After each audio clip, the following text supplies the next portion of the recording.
What is true happiness?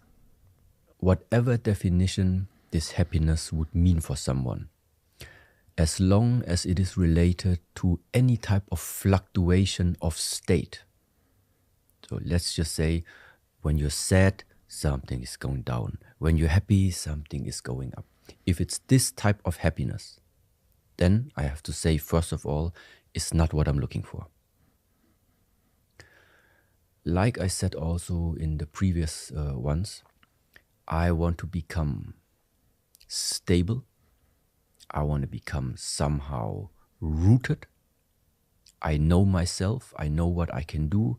I'm happy with myself. I'm fulfilled with myself. And now everything else can come additionally, and I'm going to enjoy it. But I know for myself already, I'm centered. I'm in peace. And so this is maybe, for me personally, the more proper word, what I am looking for. I want to wake up and just be in peace.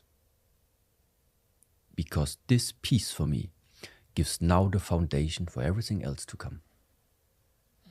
You know, with this peace, I can go to Frankfurt Airport, fly to another country. With this peace, I can make the podcast. With this peace, I make my training.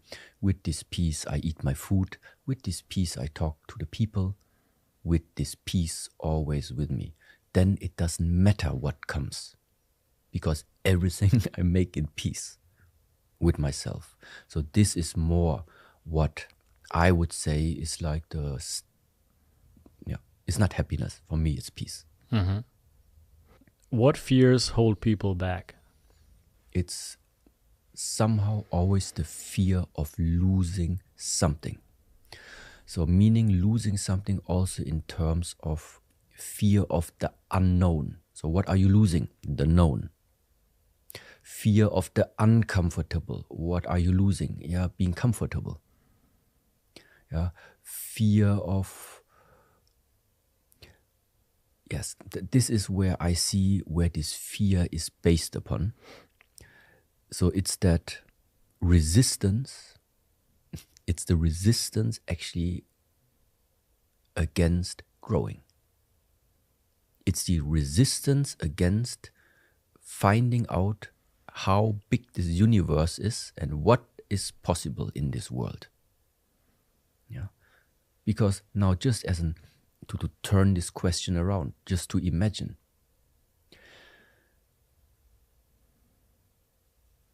If there would be no fear, there would be nothing unknown, nothing uncomfortable. So what does it mean?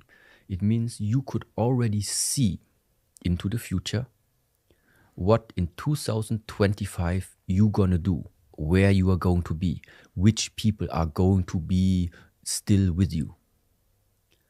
And in 2025, exactly this is going to happen. So for me, the question is,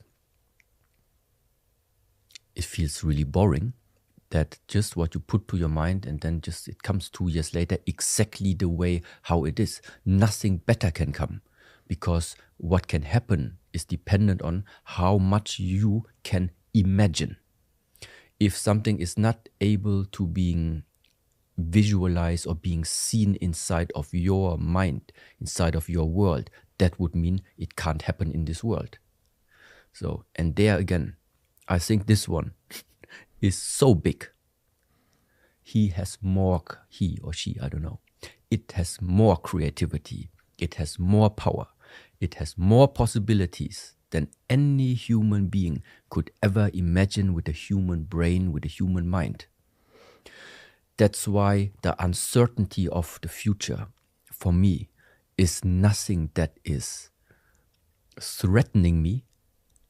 For me, it's the good message. I am happy I don't know what is in 5 years, what is in 10 years, what is in 15 years. I'm happy about it because it leaves just so many things open that can still happen. The only thing I take care about is that my mind stays clear and my body stays strong.